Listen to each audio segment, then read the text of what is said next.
if I'm actually watchable, so to speak.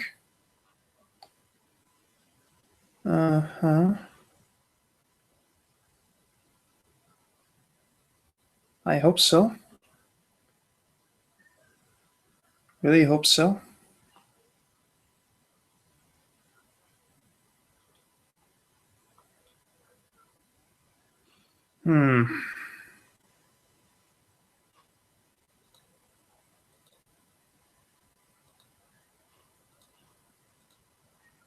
Oh boy.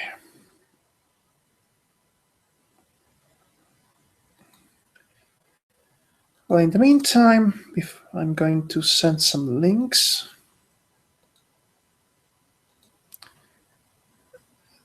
And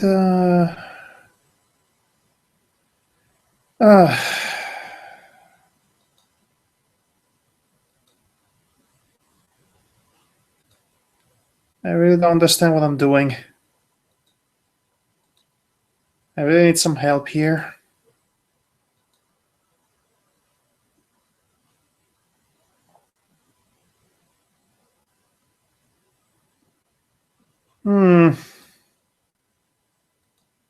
Need some help here indeed.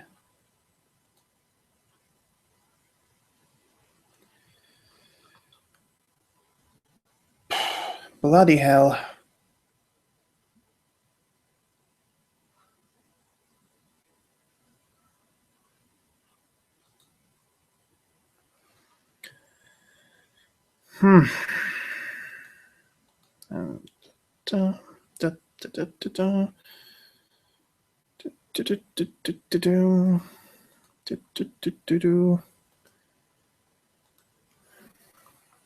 I tried to turn on the camera, but it doesn't seem to work.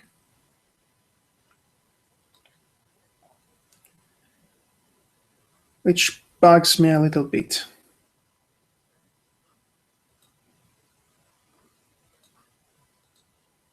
But anyway, we do have a live event.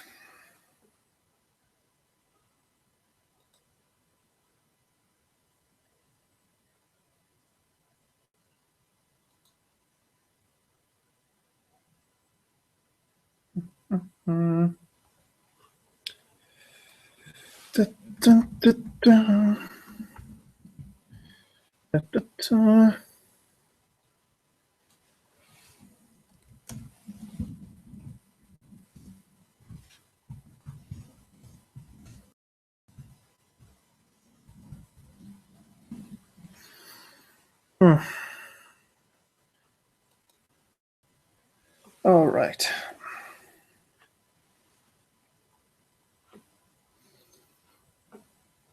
Oh, well, somebody's watching. All right, then I should start.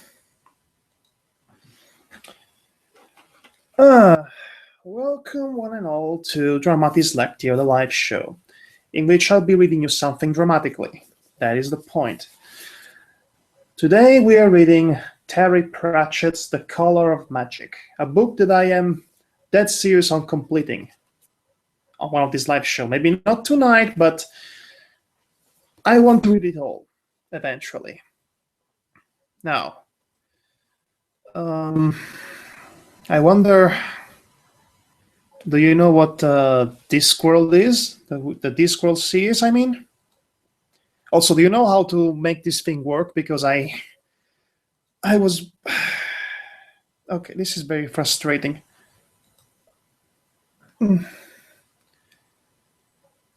Oh, man. This is giving me so many technical problems. Okay, I had the camera. I had the camera turned on, I had the microphone on, but for some reason, it doesn't show on the broadcast itself. That's too bad. I was wearing a nice hat. I had a literal scythe. But,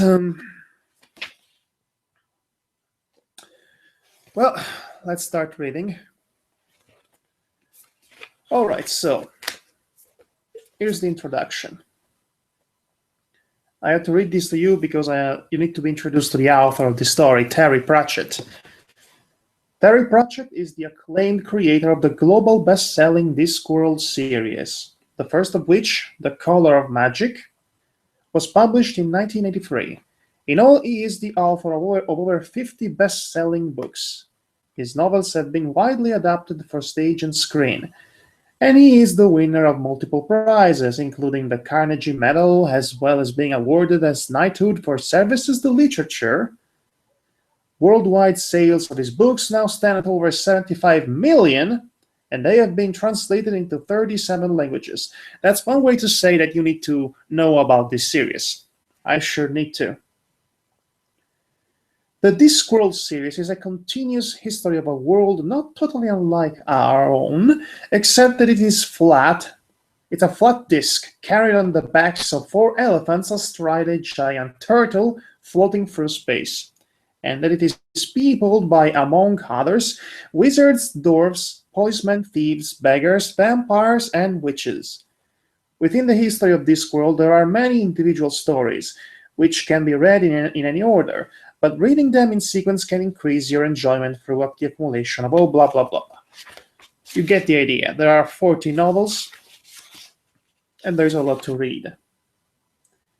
So with that said, let's start reading. I have the physical copy of the book in my hand, but I doubt you can actually see it because it doesn't show on the broadcast, which is bothering me. But anyway. In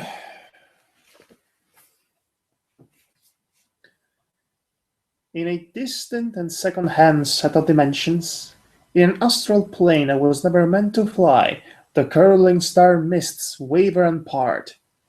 See, great Atwin the turtle comes, swimming slowly through the interstellar gulf, hydrogen frost on his ponderous limbs, his huge and ancient shell pocked with meteor craters.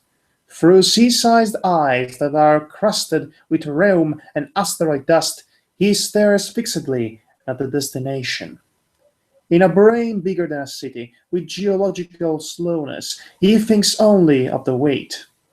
Most of the weight is, of course, accounted for by Berelia, Tubul, Great Typhoon, and Jerakin, the 4 giant elephants upon whose broad and star-tanned shoulders the disk of the world rests, garlanded by the long waterfall as its vast circumference and domed by the baby blue vault of heaven.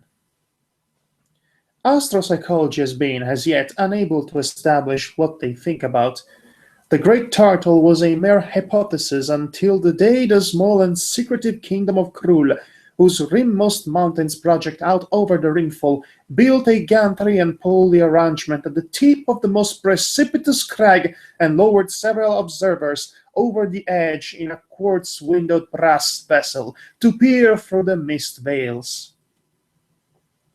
The early astrozoologists, hauled back from their long dangle by enormous teams of slaves, were able to bring back much information about the shape and nature of Atwin and the elephants, but this did not resolve fundamental questions about the nature and purpose of the universe. For example, what was Atwin's actual sex?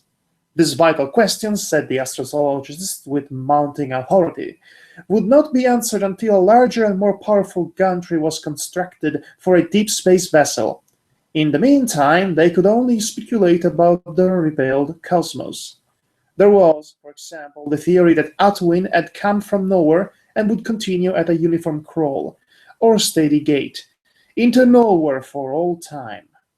This theory was popular among academics. An alternative, favored by those of a religious persuasion, was that Atwin was crawling from the birthplace to the time of mating, as were all the stars in the sky, which were obviously also carried by giant turtles. Of course. When they arrived, they would briefly and passionately mate for the first and only time, and from that fiery union, new turtles would be born to carry a new pattern of worlds. This was known as the Big Bang hypothesis. It's science.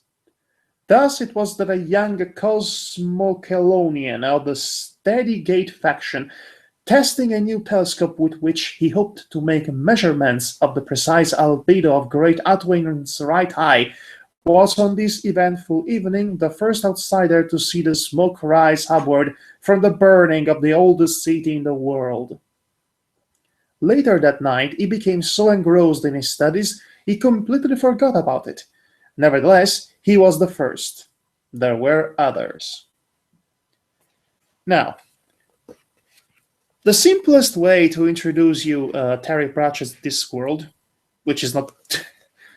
you might be lost with this prologue, but the simplest way to introduce this story to you is the basic outline is that this is a fantasy world that operates under its own intricate, hysterically intricate logic, and which is purposely meant to be surreal, nonsensical, and defies whatever our limited conception of reality is. That's kind of the point. The author rather nonchalant, matter-of-fact style of writing only emphasizes the surrealness of it all, and this seeming nonsense actually becomes a framing device in which the author basically makes fun of all the various tropes of the genre of fantasy.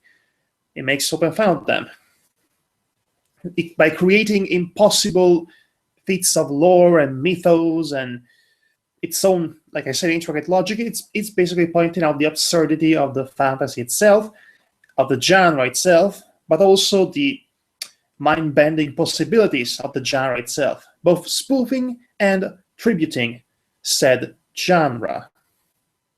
And what's more interesting is that this whole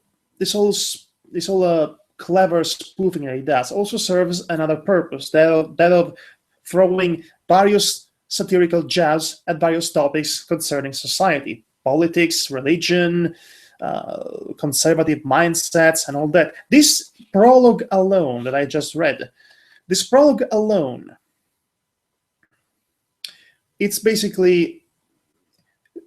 poking fun basically at both creationism, evolutionism, and how much everything we think it's important is pointless in the grand scheme of it all, which is a very Lovecraftian thing to do. And then by the end of it, it basically turns into a gigantic segue to the actual meat of the story, basically rendering all of this pointless other than for, well, world building. That's brilliant. That's what we're dealing with this writer. The driest of dry humor, clever satirizing and parodying, and all that. So let's get to the actual story after this prologue. The Color of Magic. But before that... okay. All right, so I have someone watching. That's great. If you want to chat with me, please, by all means, do it. Anyway, so let's get started. Fire roared through the bifurcated city of Ankh-Morpork, where it licked the wizard's quarter. It burned blue and green and was even laced with strange sparks of the eighth color, octarine. Where its outriders found their way into the vats and oil stores all along Merchant Street, it progressed in a series of blazing fountains and explosions. In the streets of the perfume blenders, it burned with a sweetness. Where it touched bundles of rare and dry herbs in the storerooms of the drug masters, it made men go mad and talk to God. There is a fire, basically. I hope that's clear. I understand that Terry Pratchett's own style of writing might not be the simplest to get into it. It's very prosaic. It's purposely intricate and methodic, but that's part of the underlying joke that he's subtly pointing out with his own style of writing. So it never actually becomes purple prose or self-serving. It always serves a purpose, whether thematic or narrative. But I'm going to continue. By now, the whole of downtown Morpork was alight, and the richer and wealthier citizens of Ankh on the far bank were bravely responding to the situation by feverishly demolishing the bridges. Rich people, am I right? But already the ships in the Morpork docks, laden with grain, cotton, and timber, and coated with tar, were blazing merrily, and their moorings burned to ashes, were breasting the river Ankh on the ebb tide, igniting riverside palaces and bowers as they drifted like drowning fireflies towards the sea. In any case, sparks were riding the breeze and touching down far across the river in hidden gardens and remote rickyards. The smoke from the merry burning rose miles high in a wind-sculpted black column that could be seen across the whole of the Discworld. It was certainly impressive from the cool, dark hilltop a few leagues away, where two figures were watching with considerable interest. I wonder who these two figures are. Yes, let us all wonder for a couple of minutes what these two figures are. Okay. His partner was sorry, I skipped a paragraph. The taller of the pair was chewing on a chicken leg and leaning on a sword that was only marginally shorter than the average man. If it wasn't for the air of wary intelligence about him, it might have been supposed that he was a barbarian from the Haviland wastes. His partner was much shorter and wrapped from head to toe in a brown cloak. Later, when he has occasion to move, it will be seen that he moves lightly, cat-like.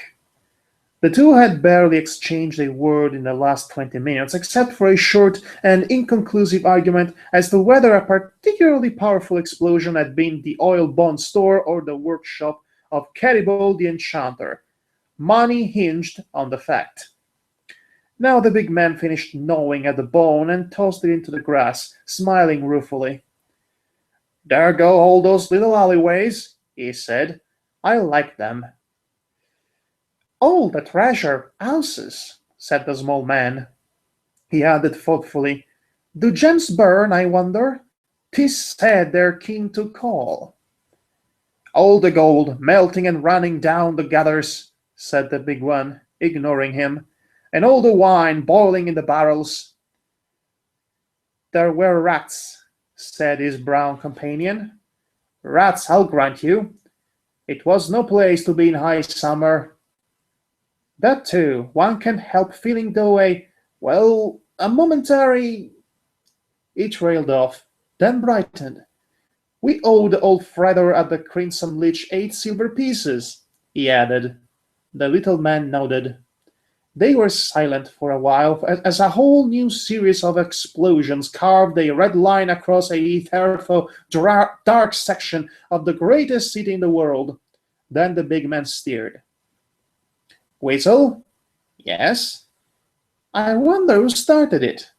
The small swordsman, known as the Weasel, said nothing. He was watching the road in the ruddy light. Few had come that way since the Deosil Gate had been one of the first to collapse in a shower of white-hot embers. But two were coming up it now. The Weasel's eyes, always at their sharpest in gloom and half-light, made out the shapes of two mounted men and some sort of low beast behind them. Doubtless a rich merchant escaping with as much treasure as he could lay frantic hands on. The Weasel said as much to his companion, who sighed. "The status of footpad ill suits us," said the barbarian. "But as you say, times are hard and there are no soft beds tonight." He shifted his grip on his sword and, as the leading rider drew near, stepped out onto the road with a hand held up and his face set in a grin, nicely calculated to reassure yet threaten. "Your pardon, sir," he began. The rider reined in his horse and drew back his hood. The big man looked into a face blotched with superficial burns and punctuated by tufts of singed beard. Even the eyebrows had gone. "Bugger off," said the face. "You're Bravd the Hublander, aren't you?" Bravd became aware that he had fumbled the initiative. It's like Dungeons and Dragons, get it? Initiative. He couldn't attack first. Never mind. "Just go away, will you?" said the rider. I just haven't got time for you, do you understand? He looked around and added, That goes for your shadow-loving fleabag partner too, wherever he's hiding. The weasel stepped out into the oars and peered at the disheveled figure. Why, it's Rincewind the wizard, isn't it? He said in tones of delight, meanwhile filing the wizard's description of him in his memory for leisurely vengeance. I thought I recognized your voice. Brav the spot and sheathed his sword. It was seldom worth tangling with wizards. They so rarely had any treasure worth speaking of. He talks pretty big for a gutter wizard, he muttered. You don't understand at all, said the wizard wearily. I'm so scared of you, my spine has turned to jelly. It's just that I'm suffering from an overdose of terror right now. I mean, when I've got over that, then I'll have time to be decently frightened of you. The weasel pointed towards the burning city. You've been through that? He asked. The wizard rubbed a red raw hand across his eyes. I was there when it started. See him back there? He pointed back down the road to where his traveling companion was still approaching, having adopted a method of riding that involved falling out of the saddle every few seconds. Comedy. Well, said Weasel. He started it, said Rincewind simply. Brav and Weasel looked at the figure, now hopping across the road with one foot in a stirrup. Fire Razor, is he? Said Brav at last. No, said Rincewind. Not precisely. Let's just say that if complete and utter chaos was lightning, then he'd be the sort of to stand up on a hilltop in a thunderstorm, wearing wet copper armor and shouting, All gods are bastards! Got any food? There's some chicken, said Weasel, in exchange for a story. What's his name? Said Brav, who tended to lag behind in conversations. Two Flower. Two Flower? Said Brav. What a funny name. You, said Rincewind, dismounting, do not know the alphabet. Chicken, you say? Devil, said Weasel. The wizard groaned. That reminds me, added the weasel, snapping his fingers. There was a really big explosion about, half an hour ago. That was the oil bond store going up, said Rincewind, wincing at the memory of the burning rain. Burning rain, such a romantic image. Weasel turned and grinned expectantly at his companion, who grunted and handed over a coin from his pouch. Then there was a scream from the roadway, cut off abruptly. Rincewind did not look up from his chicken. One of the things he can do, he can't ride a horse, he said. Then he stiffened as if sandbagged by a sudden recollection, gave a small yelp of terror, and dashed into the gloom. When he returned, the being called Two Flower was hanging limply over his shoulder. It was small and skinny, and dressed very oddly in a pair of knee-length breeches and a shirt in such a violent and vivid conflict of colors that Weasel's fastidious eye was offended, even in the half-light. I'm just going to assume he's wearing a Hawaiian t-shirt. That's what's implied here. You'll see what I mean later on. No bones broken by the feel of things, said Rincewind. He was breathing heavily. Brav winked at the weasel and went to investigate the shape that they assumed was a pack animal. You'd be wise to forget it, said the wizard, without looking up from his examination of the unconscious Two Flower. Believe me, a power protects it. A spell? Said Weasel, squatting down. No, but magic of a kind, I think. Not the usual sort. I mean, it can turn gold into copper while at the same time it is still gold. It makes men rich by destroying their possessions. It allows the weak to walk fearlessly among thieves. It passes through the strongest doors to reach the most protected treasuries. Even now it has me enslaved, so that I must follow this madman willy-nilly and protect him from harm. It's stronger than you, Brav. It is, I think, more cunning than even you, Weasel. What is it called then, this mighty magic? Rincewind shrugged. In our tongue, it is called reflected reflected sound as of underground spirits. Is there any wine? You must know that I am not without artifice where magic is concerned, said Weasel. Only last year did I, assisted by my friend there, part the notoriously powerful archmage of Imituri from his staff, his belt of moon jewels, and his life, in that approximate order. I do not fear this reflected sound of underground spirits of which you speak. However, he added, you engage my interest. Perhaps you would care to tell me more? Bravde looked at the shape on the road. It was closer now and clearer in the pre-dawn light. It looked for all the world like a box on legs, he said. I'll tell you about it, said Rincewind. If there's any wine, that is. Down in the valley there was a roar and a hiss. Someone more thoughtful than the rest had ordered to be shut the big river gates that were at the point where the Ankh flowed out of the Twin City. Denied its usual egress, the river had burst its banks and was pouring down the 5 ravaged streets. Soon the continent of flame became a series of islands, each one growing smaller as the dark tide rose. And up from the city of fumes and smoke rose a broiling cloud of steam covering the stars.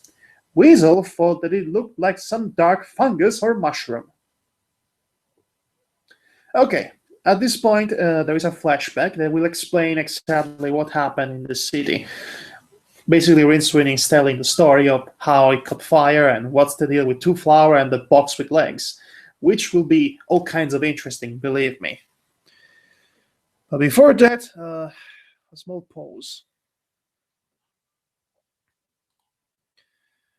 Okay. I'm going to offer a couple of people to come aboard. Let's see if they are available. Okay, give me a second. Don't go anywhere.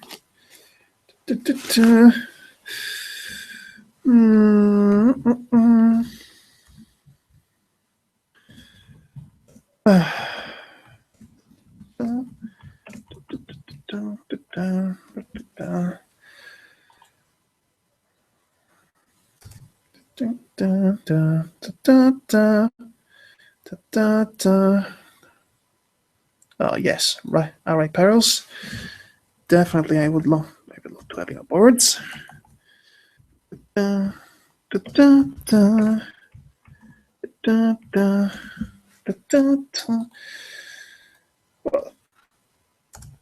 I, for one, I'm intrigued by the story and the universe described in this book.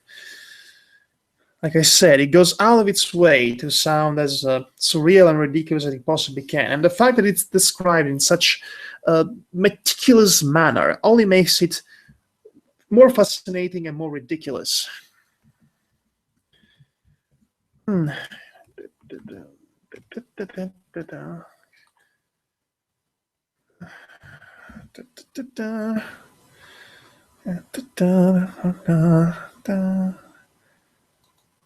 Oh, this guy, yes.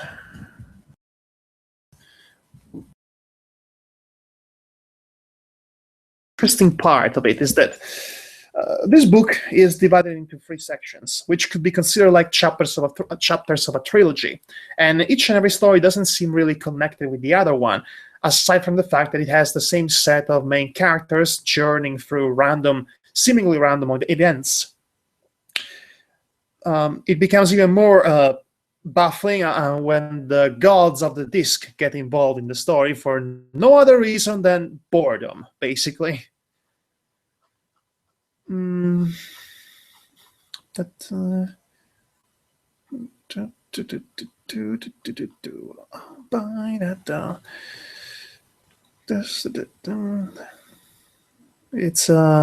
a pity that cannot see me. I tried to open up the camera, as I said, but it's not working. Bear with me, this is my very first live event, so, well, at least I hope you can hear me fine. It would be a shame if you couldn't.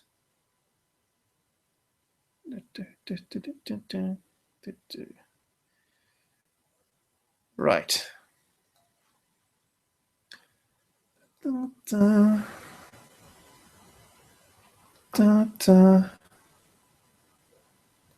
What's up? For crying out loud. Okay. All right. I'm going to resume reading in a second.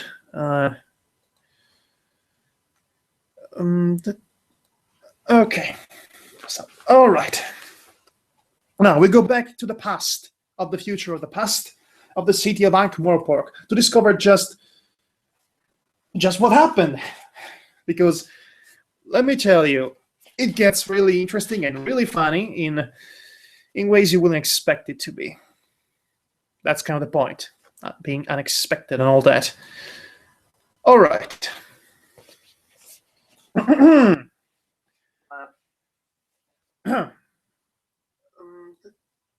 Okay.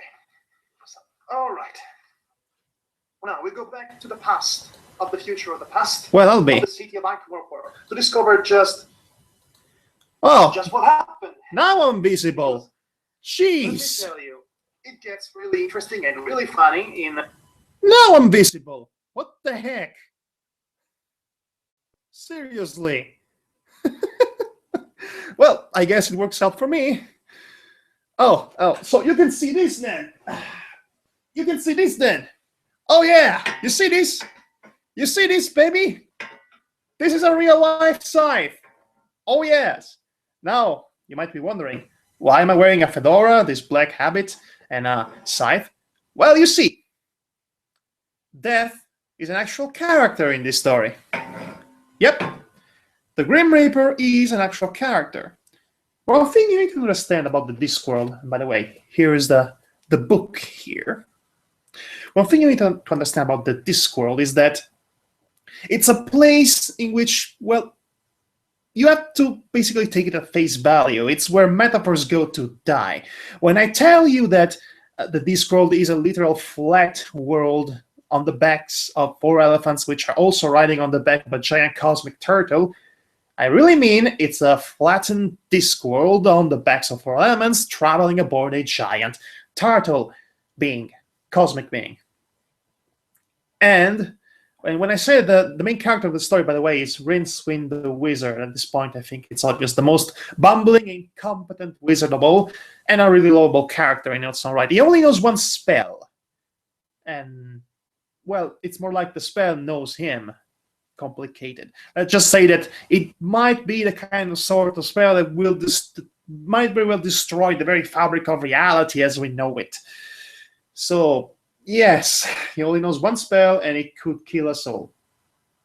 And when I tell you that fate is against him, I literally mean there is the god of fate playing his pieces on a board game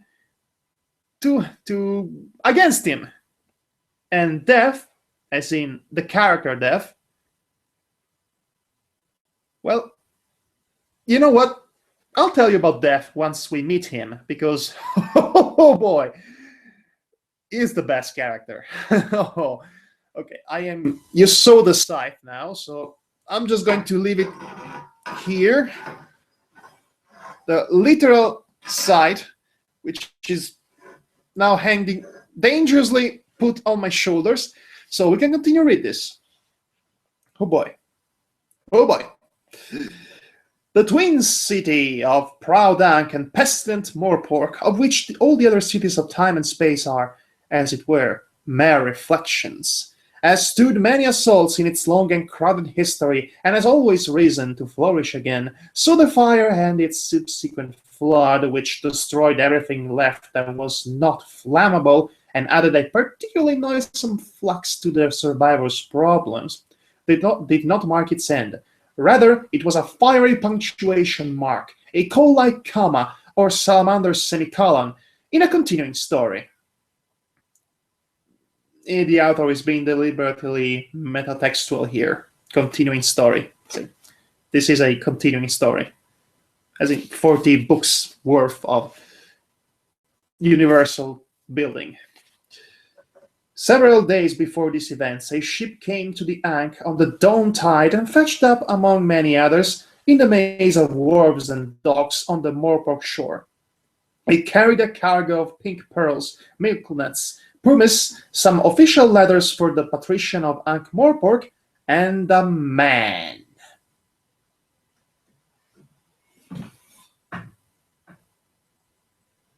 Be afraid, for he has arrived. Not death. I'm talking about to flower. Talking about to flower. Is that clear? You know, this site is going to be the death of me, possibly literally. So I'm just going to. Oh boy! I'm going to destroy my entire room with it. Okay, continuing on. It was the man who engaged the attention of Blind Hugh, one of the beggars on early duty at Pearl Dock. Yes, because beggars, they have work hours and all that. They have to, you know, that's the joke. He nudged Cripple Wa, it's an actual name, in the ribs and pointed wordlessly. Now the stranger was standing on the quayside, watching several straining seamen carry a large brass-bound chest down the gangplank. Another man, obviously the captain, was standing beside him. There was about the seaman every nerve in Blind Hugh's body, which tended to vibrate in the presence of even a small amount of impure gold at 50 pieces, screamed into his brain, the air of one anticipating imminent enrichment. Intense. Sure enough, when the chest had been deposited on the cobbles, the stranger reached into a pouch and there was the flash of a coin. Several coins. Gold. Oh, Shannon is here. Excuse me for a second. I'm going to send her, the link for this live event, and then we shall continue on.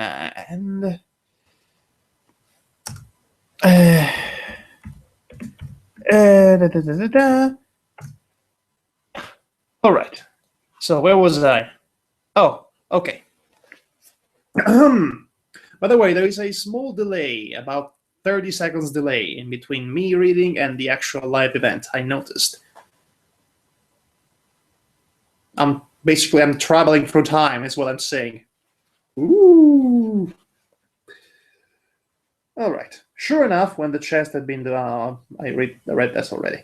Blind Hugh, his body twanging like a hazel rod in the presence of water, whistled to himself.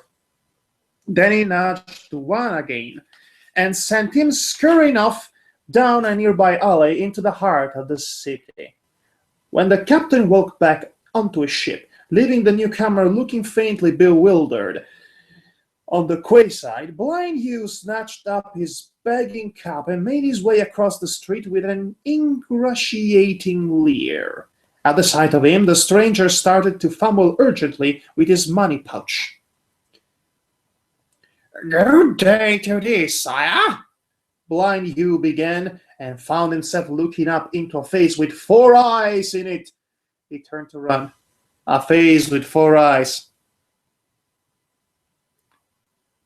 He's a 4 eyes.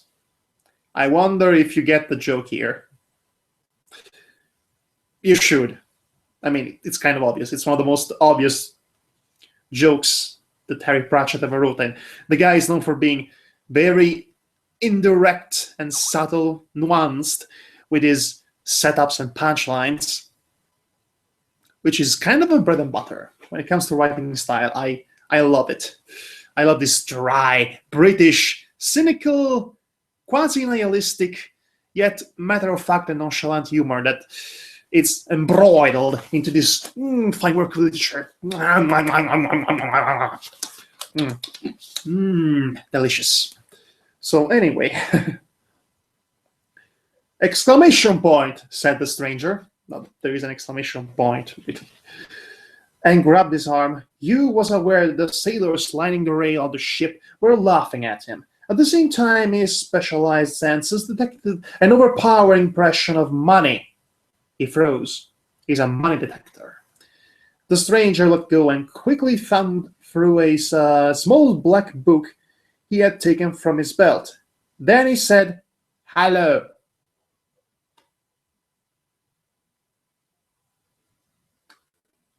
I am laughing internally, by the way. Can you tell? "What?" said Hugh. The man looked blank. "Hello. Hello. Hello. ¿Dónde estás mi tequila?" No, I'm just messing with you. It's not written here. Sorry, I couldn't help it. He repeated, rather louder than necessary, and so carefully that you could hear the vowels tinkling into place. "Hello yourself," you riposted. The stranger smiled widely, then fumbled yet again in the pouch.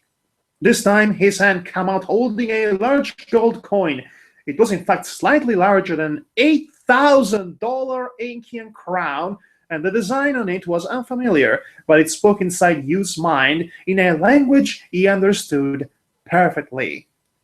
"My current owner," it said, "is in need of succor and assistance. Why not give it to him so you and me can go off somewhere and enjoy ourselves?" This is what the coin is saying to you.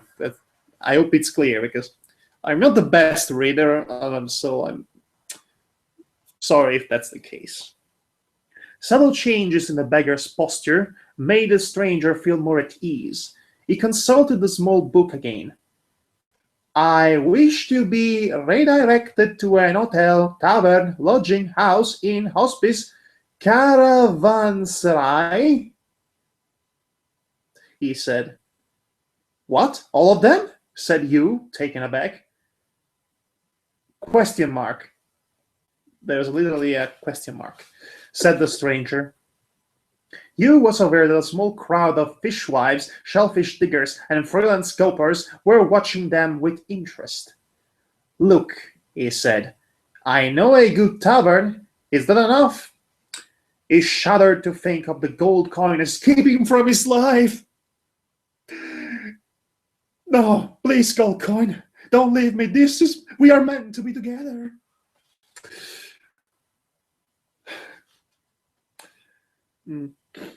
He'd keep that one, even if Emor confiscated all the rest.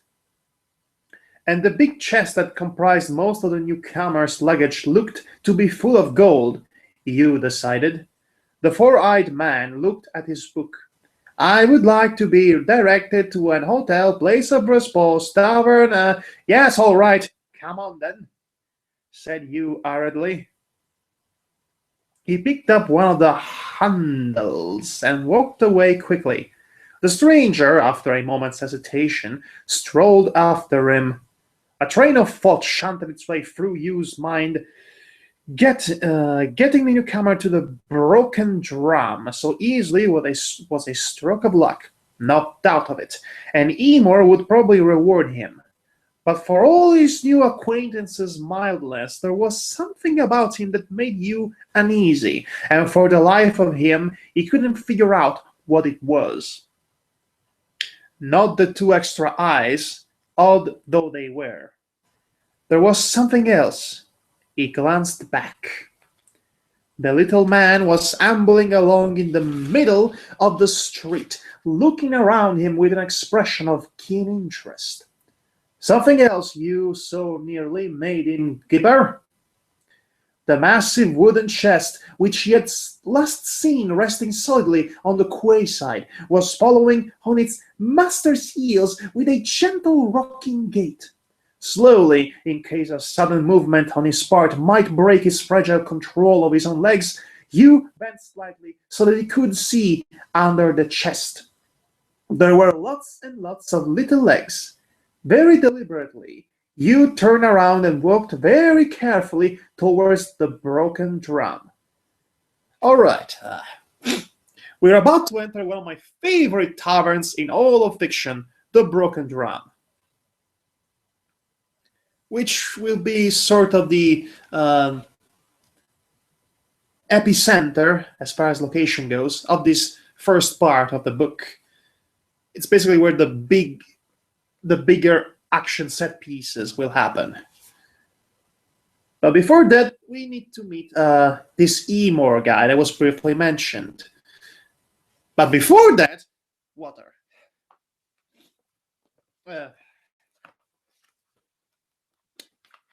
My throat is about as dry as the humor in this book. Mm-hmm.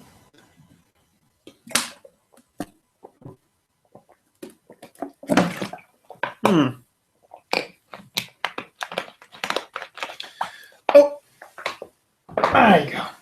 By the way,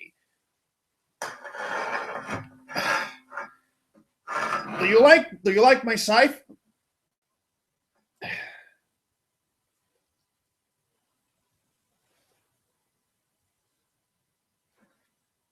This should be the thumbnail of this video.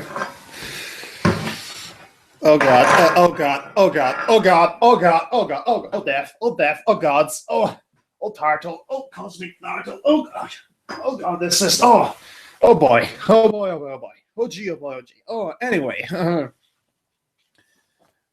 And it's not even clean. Odd, said Emor. He had this big wooden chest, added Cripple Wa, which, if you remember, he was sent by you to do this. He'd have to be a merchant or a spy, said Emor. He pulled a scrap of meat from the cutlet in his hand and tossed it into the air. It hadn't reached the zenith of its arc before a black shape detached itself from the shadows in the corner of the room and swooped down, taking the morsel in midair. Now, this is how you introduce a villain. A merchant or a spy, repeated Emor. I prefer a spy. A spy pays for himself twice, because there's always the reward when we turn him in. What do you think, Whittle? Opposite Emor, the second greatest thief in Ankh-Morpork, half closed his one eye and shrugged. I checked on... need a voice for Whittle.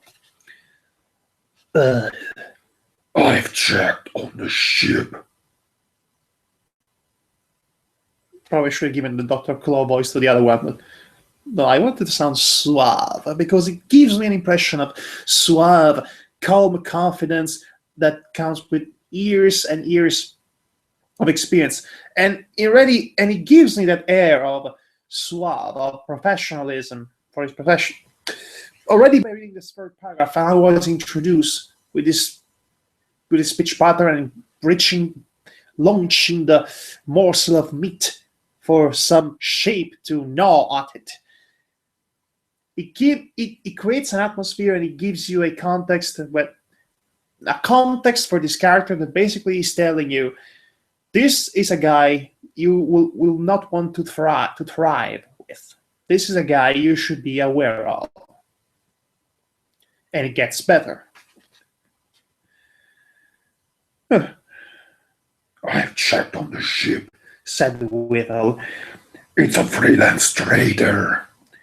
Does the occasional run to the Brown Islands. People there are just savages. They don't understand about spies, and I expect they eat merchants. He looked a bit like a merchant, volunteered Wa, except he wasn't fat. Ha ha! Satire! There was a flutter of wings at the window. Emor shifted his bulk out of the chair and crossed the room, coming back with a large raven. After he'd unfastened the message capsule from its leg, insert Game of Thrones reference here. I know you will in your mind, you nerds. This came in 1983, by the way. So way before.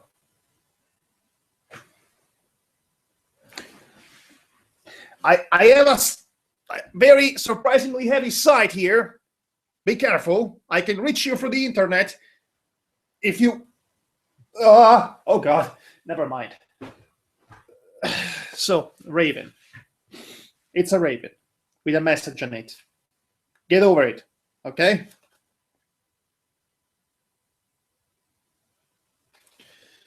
Oh boy.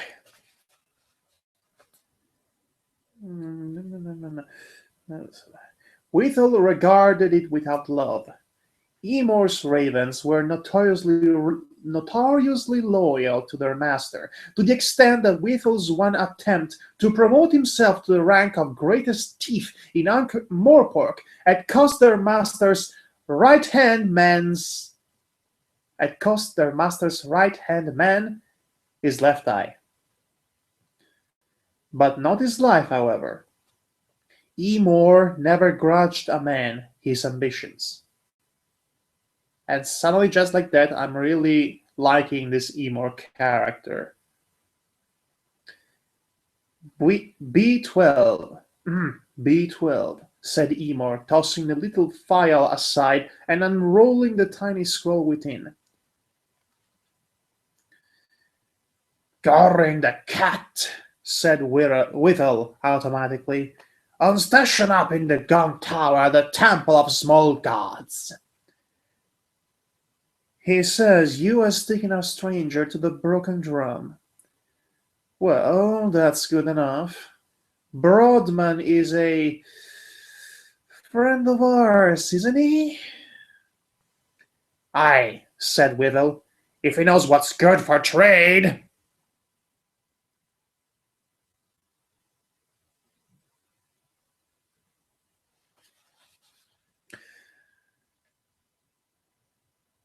Among his customers has been your man Gorin, said Eemore pleasantly, for he writes here about a box on legs. If I read this scroll correctly. He looked at Whittle over the top of the paper. Whittle looked away. He will be disciplined.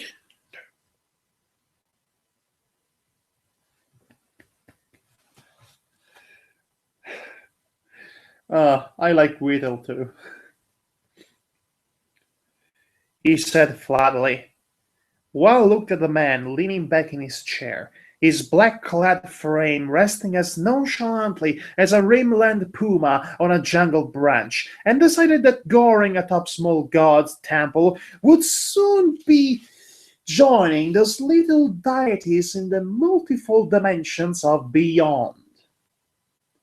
And he owed 3 copper pieces.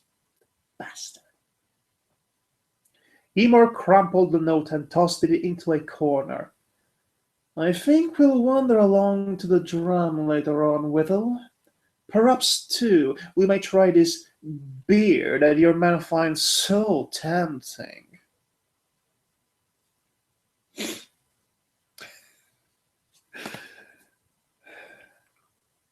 Whittle said nothing. Being Eemore's right-hand man was like being gently flogged to death with scented bootlaces. I just love this expression. I just love the analogies at play here. They say so much about a character without actually going into depth of what they're actually about. Basically, you're left with a full-fledged characterization through the use of analogies and more analogies. Nobody does better analogies to me. Now that I think about it, his writing, Terry Pratchett's writing style is actually very similar to Douglas Adams' own writing style, of which I am also a big fan. I've been reading his books way before I even knew what Discworld was.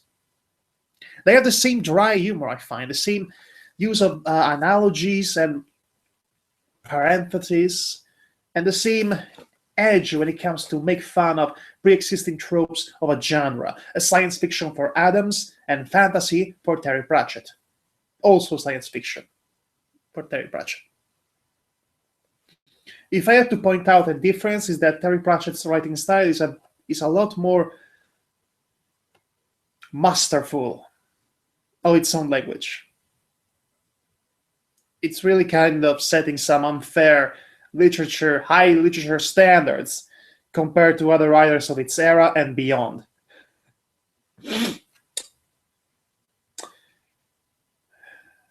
Anyway, let me check on something real quick.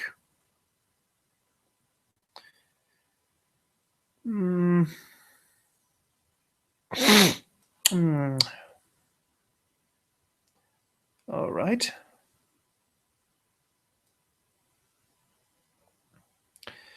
Okay.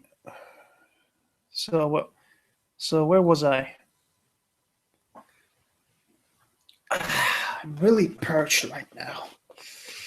I feel like one of those ravens floating in the back of the room in which Emor resides. They eat a morsel of meat, but now they're thirsty because meat is salty.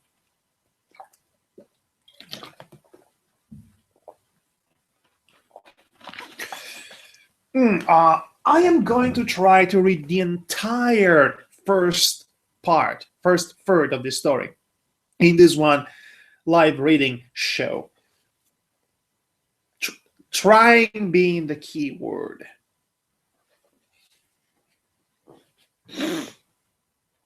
Now then, the twin city of Ankh-Morpork, foremost of all the cities bounding the Circle Sea, was as a matter of course the home of a large number of gangs, thieves,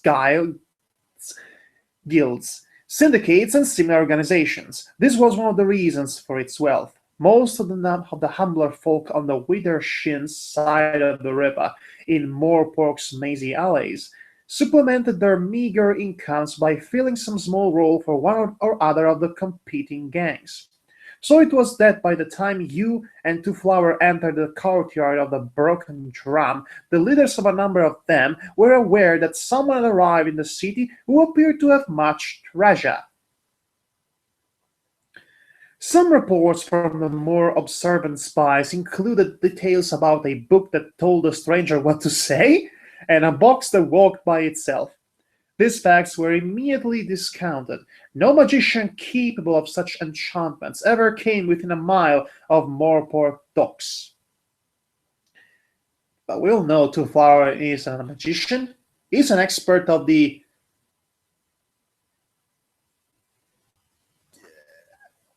something of underground spirits. Yes, this is also another recurring joke in the story. He talks of a different language, and the words he says in his own language are translated weirdly in the language of the main characters, the inhabitants of this world.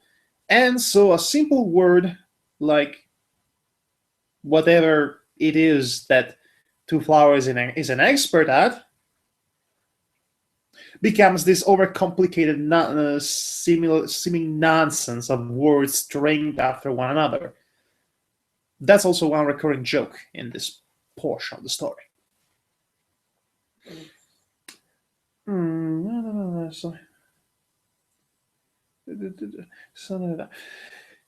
It still being that hour when most of the city was just rising or about to go to bed, where there were few people in the drum to watch Two Flower descend the stairs, when the luggage appeared behind him and started to lurch confidently down the steps, the customers of the rough wooden tables, as one man, looked suspiciously at their drinks.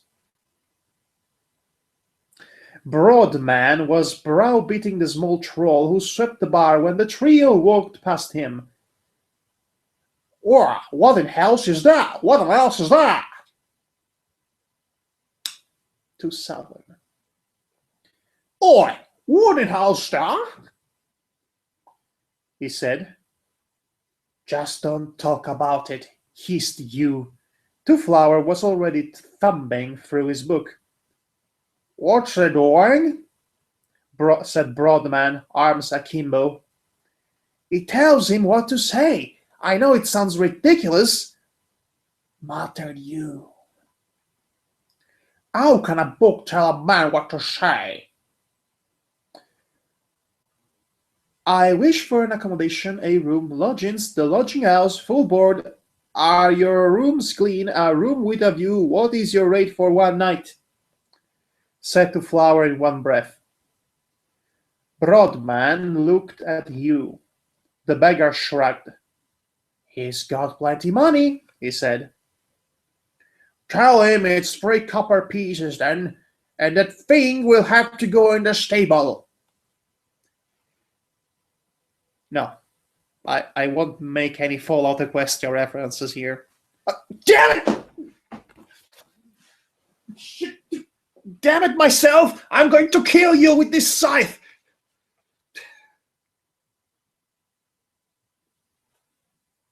I don't know where to put it anymore. It's oh god, oh jeez. I hope this isn't. I hope this will be entertaining for someone. No. Bad position. Bad, really bad. Really bad. Oh, what was I thinking with this? No.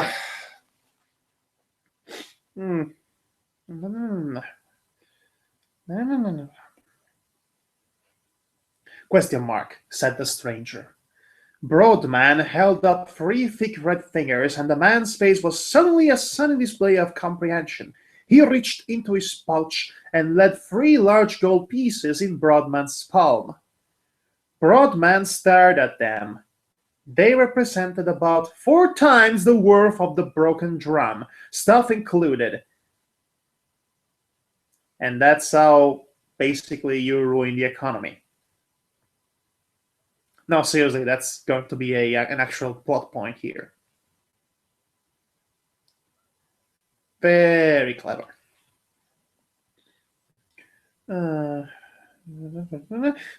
He looked at you. There was no help there. He looked at the stranger.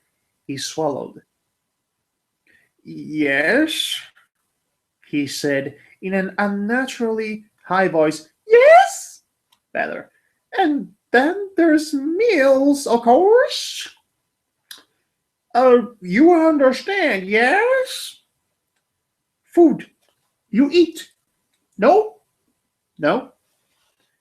He made the appropriate motions. Betty looked like a monkey.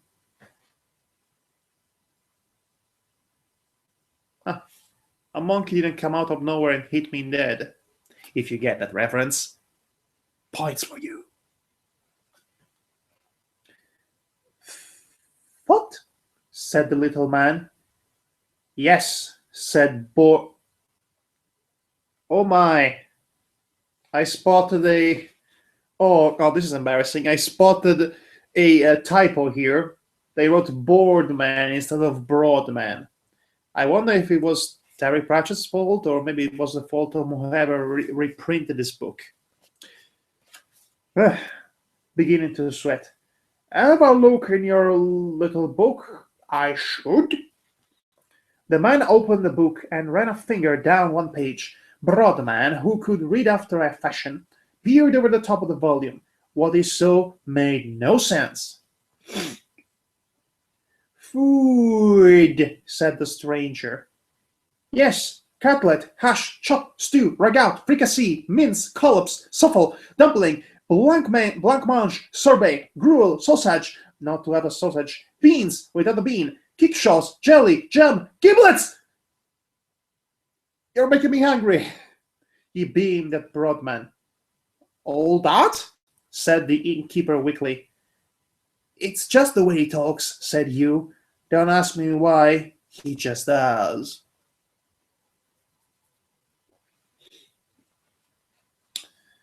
Oh boy. All eyes in the room were watching the stranger, except for a pair belonging to Rincewind the Wizard, who was sitting in the darkest corner nursing a mug of very small beer. He was watching the luggage. Watch Rincewind. I think the book is telling what to do next. That's eerie. Look at him, scrawny, like most wizards, and clad in a dark red robe on which a few mystic sigils were embroidered in tarnished sequins. Some might have taken him for a mere apprentice enchanter who had run away from his master out of defiance, boredom, fear, and a lingering taste for heterosexuality.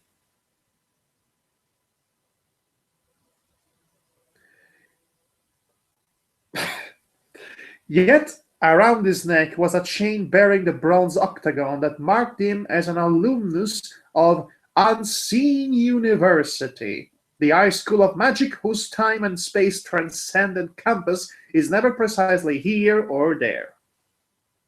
Graduates were usually destined for mageship, at least, but Rincewind, after an unfortunate event, had left knowing only one spell and made a living of sorts around the town by capitalizing on an innate gift for languages.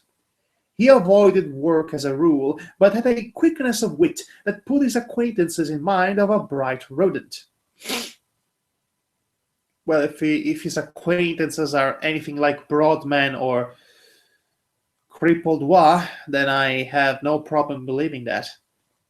He avoided work as I already read that, and he knew sapient peerwood when he saw it. Sapient peerwood. He was seeing it now, and didn't quite believe it.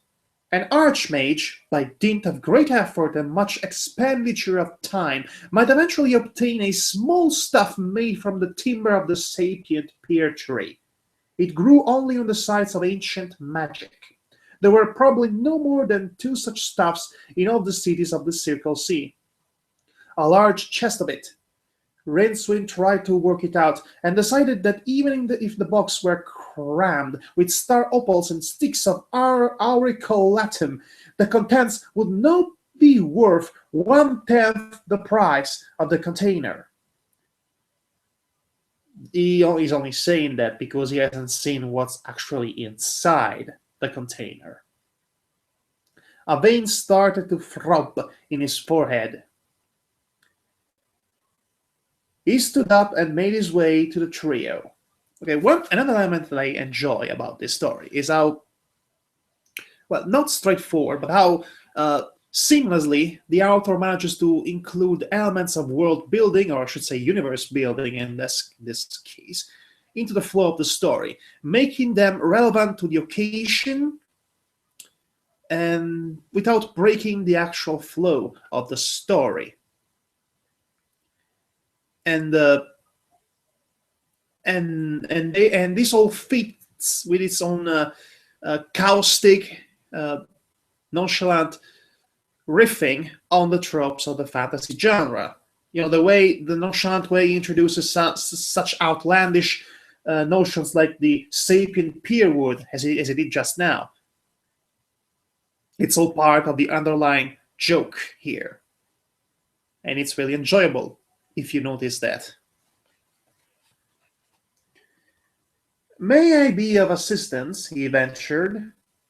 "Shove off, Rincewind," snarled Broadman. I only thought it might be useful to address this gentleman in his own tongue," said the wizard gently. "He's doing all right on his own," said the innkeeper, but took a few steps backward. Rincewind smiled politely at the stranger and tried a few words of Chimeran. He prided himself on his fluency in the tongue, but the stranger only looked bemused. "It won't work," said Hugh knowledgeably. "It's the book, you see. It tells him what to say." "Magic!" Oh yes, that's the excuse for everything, isn't it? Rincewind switched to High Borogravian, to Vangelmesht, Sumtri, and even Black Orugu. I think I know a little bit of Black Orugu from my studies abroad, you know. The language with no nouns and only one adjective, which is obscene. Each was met with polite incomprehension. In desperation, it tried Ethan Throb, and the little man's face split into a delighted grin. "At last," he said, "my good sir, this is remarkable." Although in Throb the last word in Throb became a thing which may happen but once in the usable lifetime of canoe hollowed diligently by axe and fire from the tallest diamond wood tree that grows in the noted diamond wood forests of the lower slopes of Mount Awayawa, home of the fire gods, or so it is said. I love this book. "What was all that?" said Broadman suspiciously. "What did the innkeeper say?" said the little man. Rincewind swallowed. "Broadman," he said, "2 mugs of your best ale, please." "You can understand him?" "Oh, sure." Tell him he's very welcome. Tell him breakfast is 1 gold piece." For a moment, Broadman's face looked as though some vast internal struggle was going on, and then he added with a burst of generosity, "I'll throw in yours too."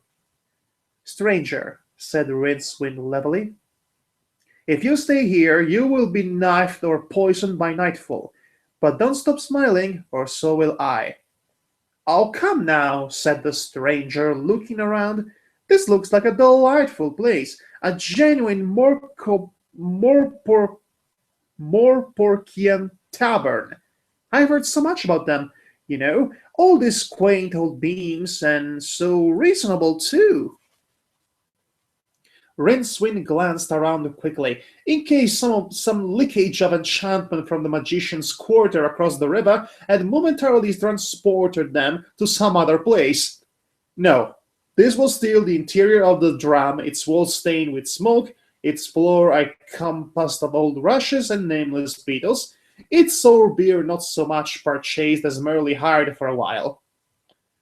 He tried to fit the image around the word quaint, or rather the nearest Throb equivalent, which was, and I quote, "that pleasant oddity of design found in the little coral houses of the sponge-eating pygmies on the Orohai Peninsula."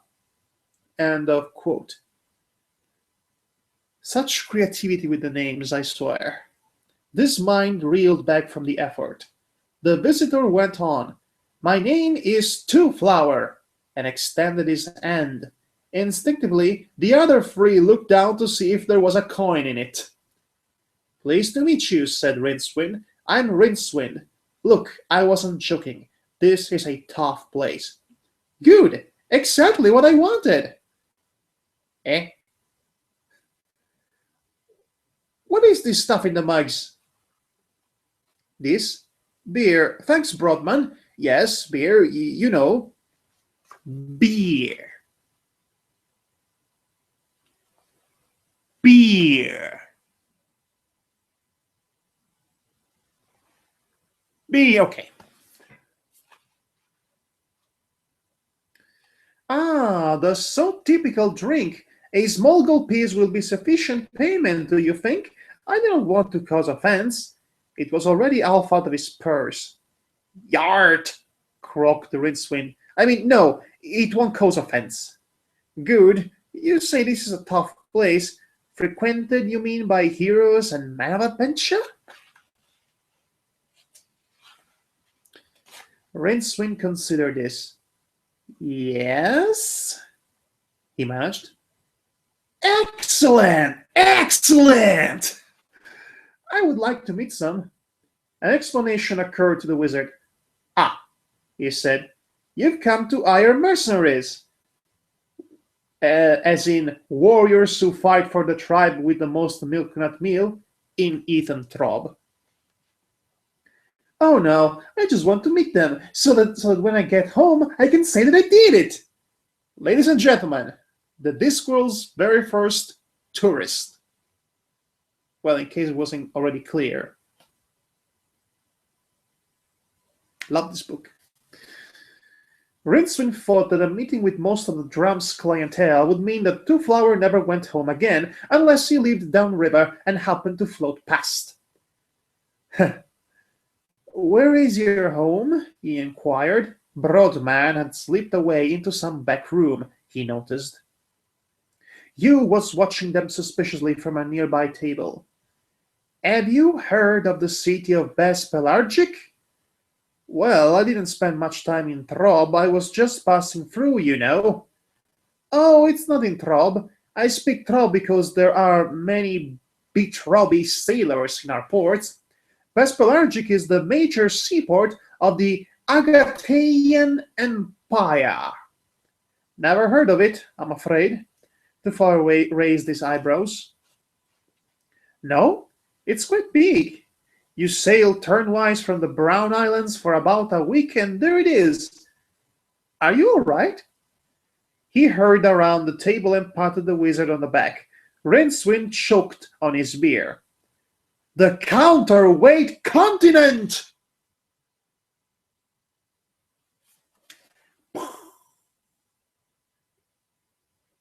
Of course, you don't know what the counterweight continent is at this point of the reading, but still.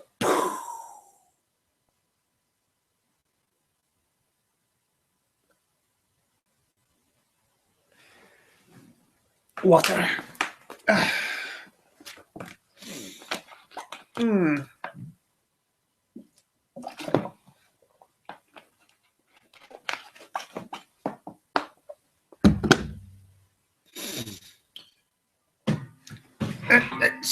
I still have the scythe on my lap, by the way. Look at this scythe. Isn't she beautiful?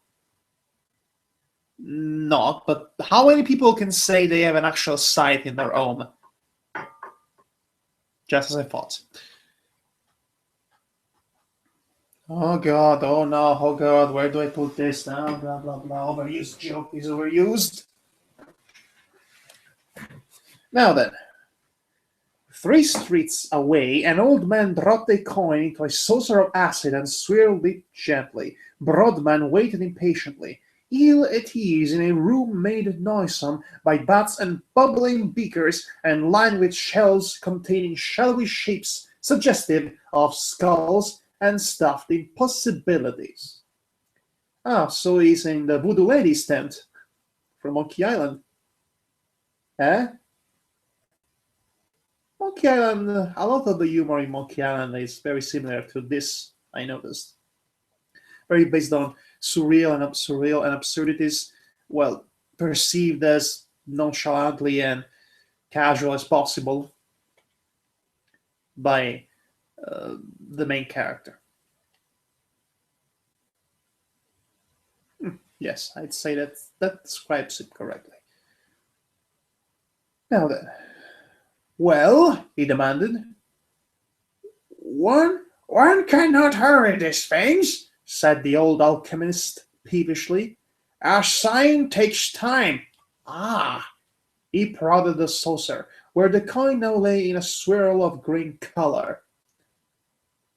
He made some calculations on a scrap of parchment. "Exceptionally interesting," he said at last. "Is it genuine?" The old man pursed his lips. "It depends on how you define the term," he said. "If you mean, is this coin the same as, say, a $50 piece, then the answer is no." "I knew it!" screamed the innkeeper and started towards the door. "I am not sure that I'm making myself clear," said the alchemist. Broadman turned round angrily. "What do you mean?" "Well, you see, what with one thing and another, our coinage has been somewhat watered over the years. The gold content of the average coin is barely 4 parts in 12, the balance being made up of silver, copper, what of it?" "I said this coin isn't like ours. It is pure gold." After Broadman had left, at a run, the alchemist spent some time staring at the ceiling. Then he drew out a very small piece of thin parchment, rummaged for a pen amongst the debris of his workbench, and wrote a very short small message. Then he went over to his cages of white doves, black cockerels, and other laboratory animals. From one cage he removed a glossy-coated rat, rolled the parchment into the file attached to his hind leg, and let the animal go. It sniffed around the floor for a moment, then disappeared down a hole in the far wall. At about this time, a third unsuccessful fortune-teller living on the other side of the block chanced to glance into her scrying bowl, gave a small scream, and within the hour had sold her jewelry, various magical accoutrements, most of her clothes, and almost all her other possessions that could not be conveniently carried on the fastest horse she could buy. The fact that later on, when her house collapsed in flames, she herself died in a freak landslide in the Moorpork Mountains proves that death, too, has a sense of humor. You don't know the half of it, believe me.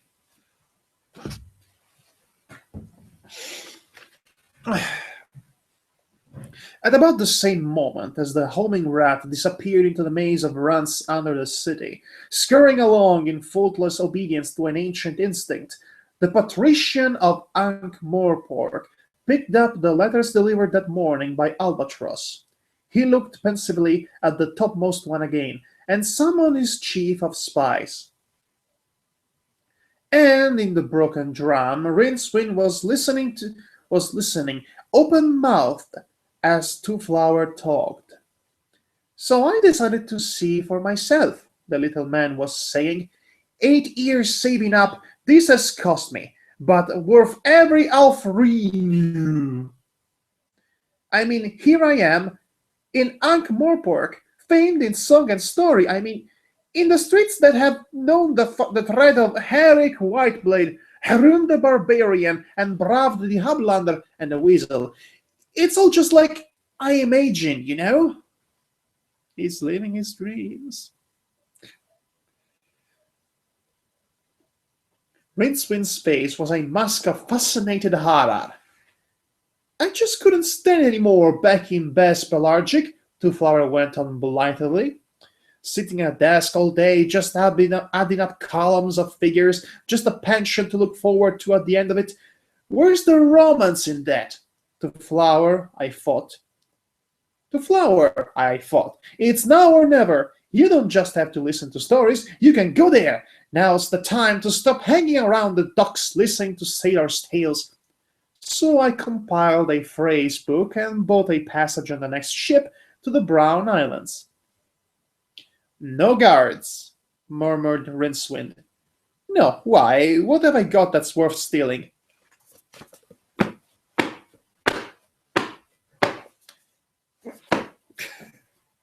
Yeah, he's that naive.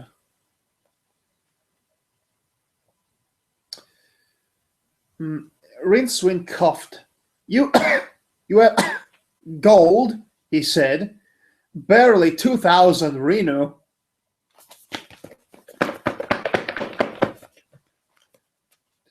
Hardly enough to keep a man alive for more than a month or two.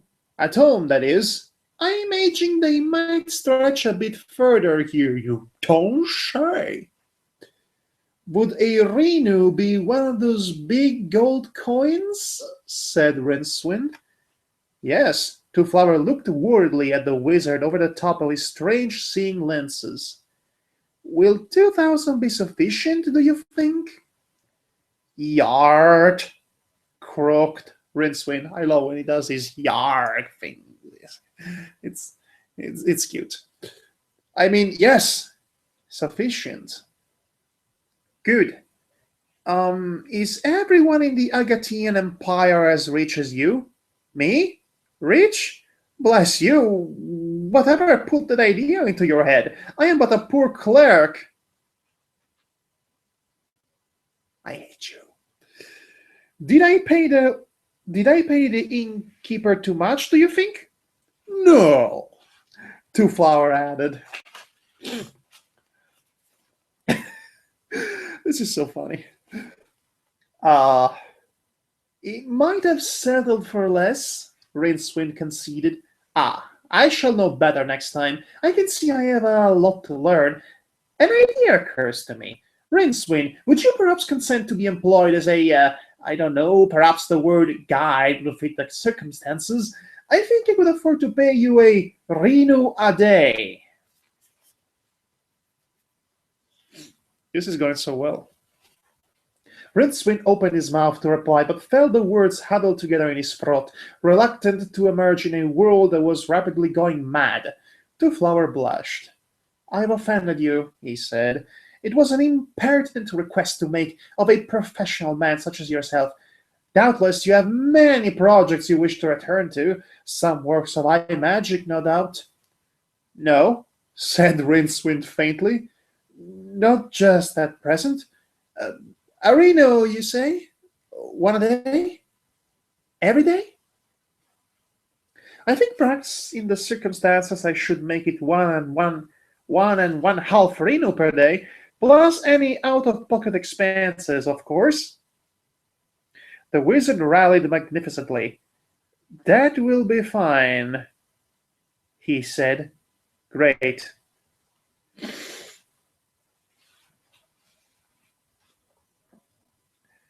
Twoflower reached into his pouch and took out a large round gold object, glanced at it for a moment, and slipped it back. Rincewind didn't get a chance to see it properly. I think, said the tourist, that I would like a little rest now. It was a long crossing, and then perhaps you could care to call back at noon and we can take a look at the city. Sure. Then please be good enough to ask the innkeeper to show me my room. Rincewind did so, and watched the nervous broad man, who had arrived at a gallop from some back room, lead the way up the wooden steps behind the bar. After a few seconds, the luggage got up and pattered across the floor after them. The luggage is... I love the luggage. Let's just go with that. Then the wizard looked down at the 6 big coins in his hand. Twoflower insisted on paying his first 4 days' wages in advance. Hugh nodded and smiled encouragingly. Rincewind snarled at him. As a student wizard, Rincewind had never achieved high marks in precognition, but now unused circuits in his brain were throbbing at the future, and the future might as well have been engraved in bright colors on his eyeballs. The space between his shoulder blades began to itch. The sensible thing to do, he knew, was to buy a horse. It would have to be a fast one, and expensive.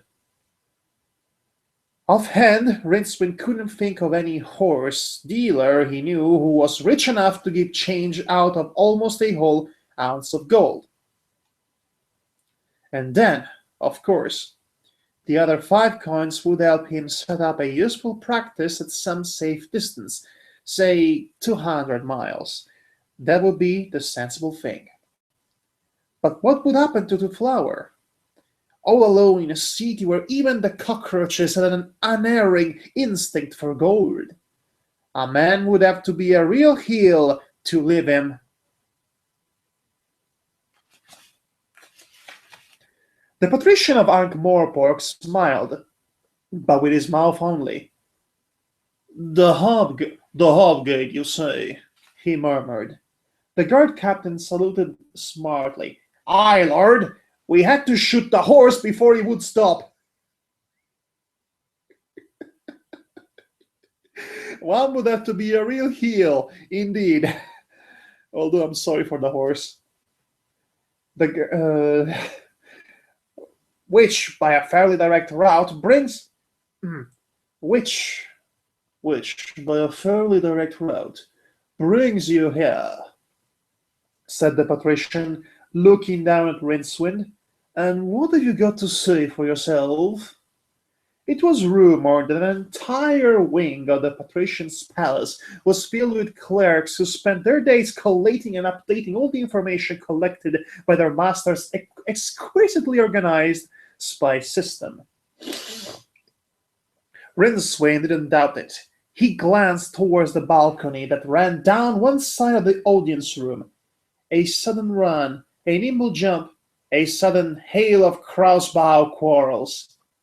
He shuddered.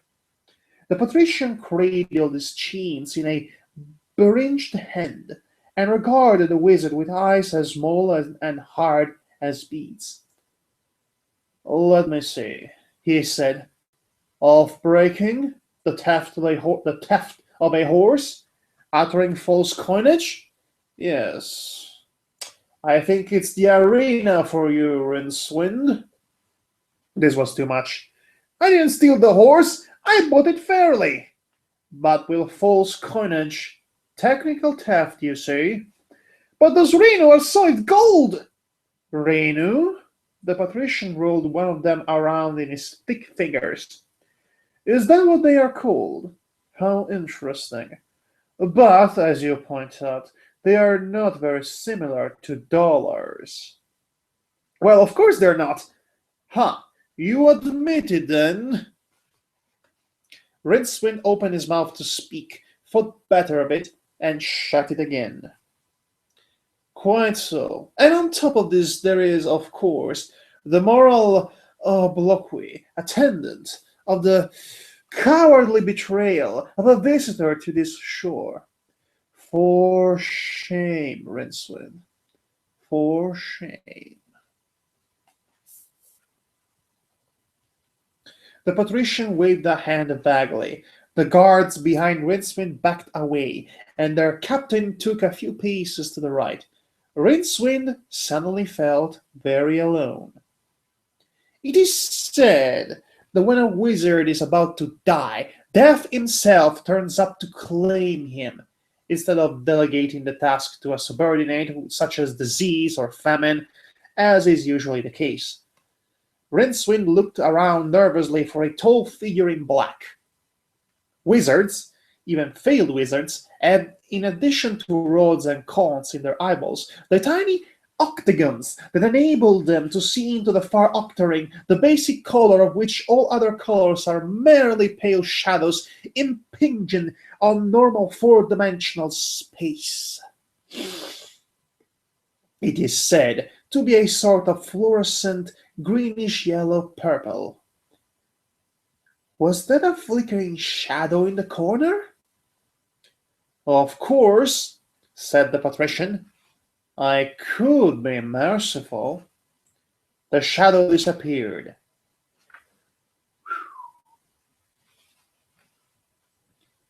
Rincewind looked up, an expression of insane hope on his face. "Yes," he said. The patrician waved a hand again. Rincewind saw the guards leave the chamber.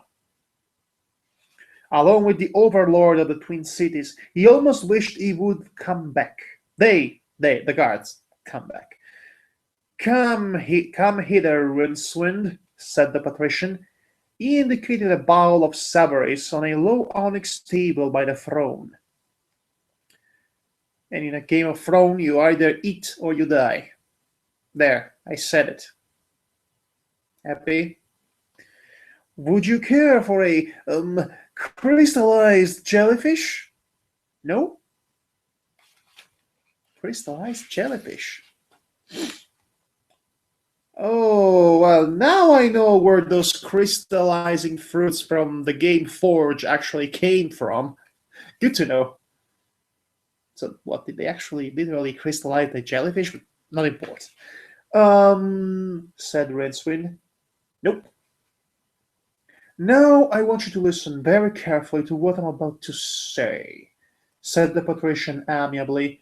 "Otherwise, you will die. In an interesting fashion. Over a period. Please stop fidgeting like that.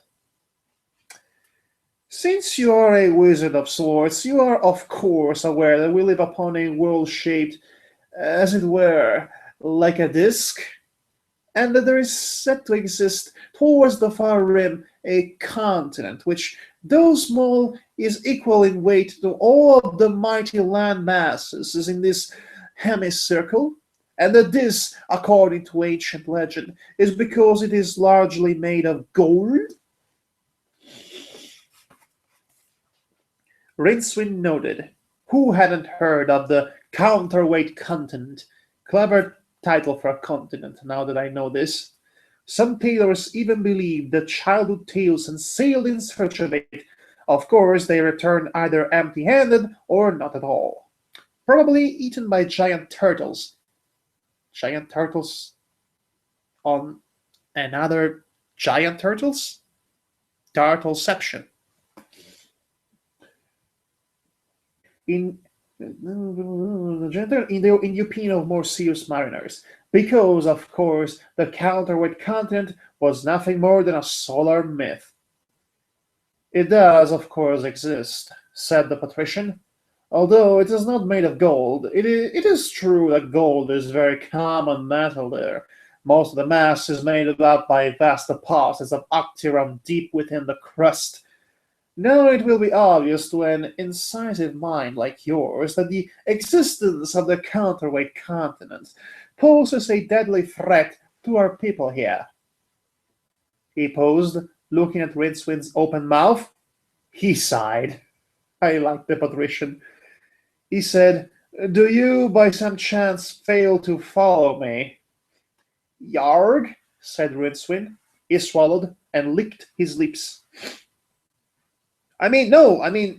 Well, gold?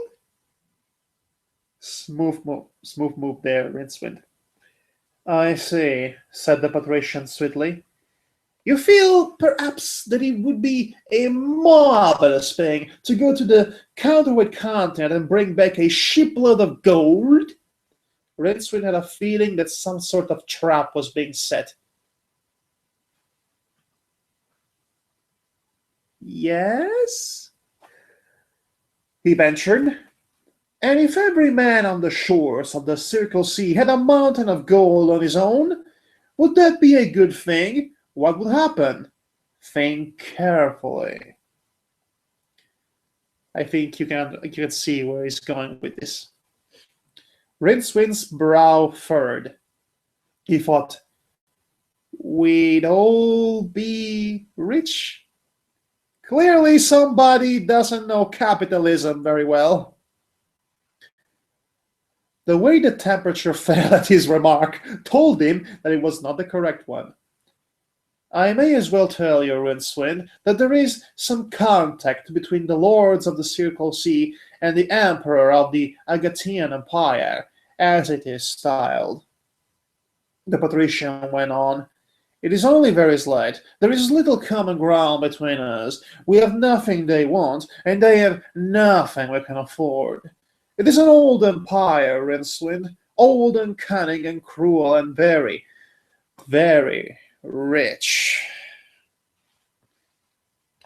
So we exchange fraternal greetings by albatross mail at infrequent intervals. One such letter arrived this morning.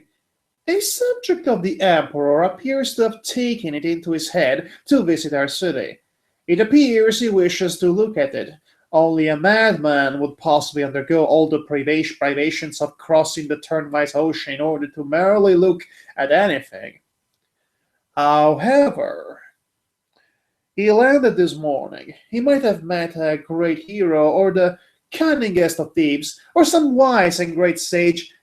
He met you. He has employed you as a guide. You will be a guide, Rincewind, to this looker, this two-flower.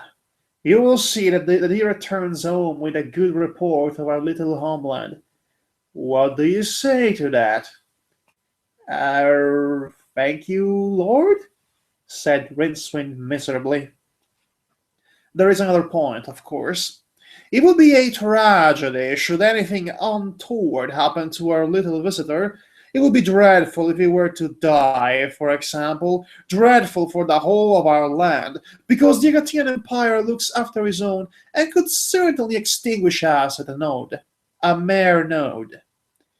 And that would be dreadful for you, Rincewind, because in the weeks that remain before the Empire's huge mercenary fleet arrived, certain of my servants would occupy themselves about your person in the hope that the avenging captains, on their arrival, might find their anger tempered by the sight of your still living body. There are certain spells that can prevent the life departing from a body, be it never so abused, and I see by your face that understanding dawns. Yeah? I beg your pardon? Yes, Lord, I'll see to it. I'll endeavor to see. I'll try to look after him and see he comes to norm. Yes, I'll do that. And after that, I'll get a job juggling snowballs through hell. He added bitterly in the privacy of his own skull. Capital! I gather already that you and Two-Flower are on the best of terms. An excellent beginning. When he returns safely to his homeland, you will not find me ungrateful. I shall probably even dismiss the charges against you. Thank you, Rincewind. You may go. Rincewind decided not to ask for the return of his two remaining Renu. He backed away cautiously. Oh, and there is one other thing, the patrician said as the wizard groped for the door handles. Yes, Lord, he replied with a sinking heart. I am sure you won't dream of trying to escape from your obligations by fleeing the city. I judge you to be a born city person. You may be sure that the lords of all the other cities will be apprised of these conditions by nightfall. I assure you the thought never even crossed my mind, Lord. Indeed. Then if I were you, I'd sue my face for slander. Oh, burn! This is why I love the patrician. Oh, man. I wouldn't be surprised if the patrician himself is the self-insertion character for the author, because he is so witty. All right, what time is it? Well, it's been long enough, I guess. Okay, we're sort of halfway through the first part of this book. I think I've read enough so far, and I'm beginning to lose sensibility of my tongue, but we shall continue on this endeavor next week, more or less at the same time that this event aired. Hopefully you'll be there to listen. Even if you want there to listen, you can still watch this video at your leisure on YouTube once the stream is done. So I guess that's it for now. Again, I hope you enjoyed, and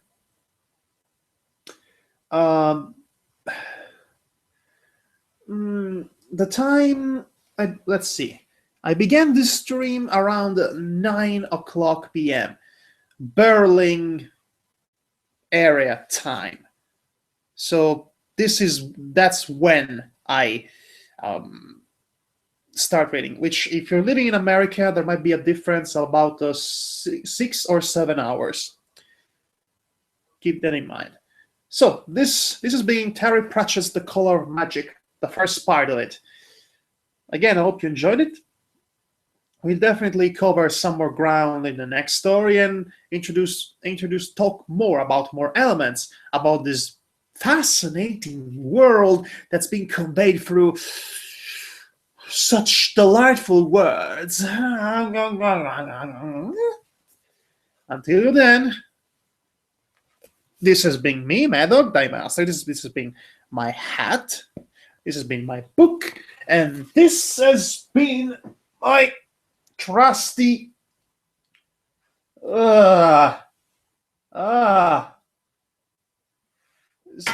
this bigger sight over here. Next time we shall meet Death himself. Look forward for that. Bye now.